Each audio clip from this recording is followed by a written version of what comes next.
तर मंडळी, आज आपण अक्षय तृतीया स्पेशल ओलवल गव्हाची टपोरी करंजी बनवणार आहोत। तर त्यासाठी 1 किलो गहू घ्यायचे आणि पाण्याने स्वच्छ धुवून घेऊन पाणी नितळल्यावर एका कापडावरती सावलीत फॅनखाली सुकत घालायचे। गहू सुकल्यानंतर गिरणीतून दळून घ्यायचे आणि मस्तपैकी चाळणीने छान गाळून घ्यायचे। नंतर कढई गरम झाल्यावर त्यामध्ये साजूक तूप घालायचे व आपण गाळलेले गव्हाचे पीठ खमंग वास येईपर्यंत भाजून घ्यायचे। तर बघा, आपले भाजलेले पीठ तयार आहे। आता मिक्सरमध्ये थोडी थोडी साखर व वेलची पूड घालून बारीक करायची, म्हणजे आपली इलायची पण बारीक होते।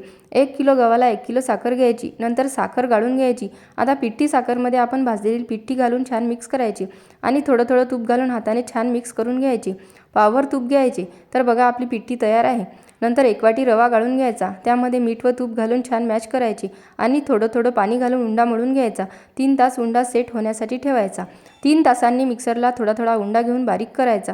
नंतर पुरी लाटून पुरीला थोडासा मैदा लावायचा आणि आपण बनवलेली पिठी घालून पुरीच्या कडेला पाणी लावून छान करंजी बनवायची व प्लॅस्टिकच्या कागदात किंवा कापडावर करंज्या झाकायच्या, म्हणजे उलणार नाहीत आणि मस्त छानपैकी गरम तेलात तळून घ्यायच्या। तर बघा, आपल्या करंज्या तयार आहे। रेसिपी आवडल्यास चॅनलला लाईक, सबस्क्राईब आणि शेअर करायला विसरू नका।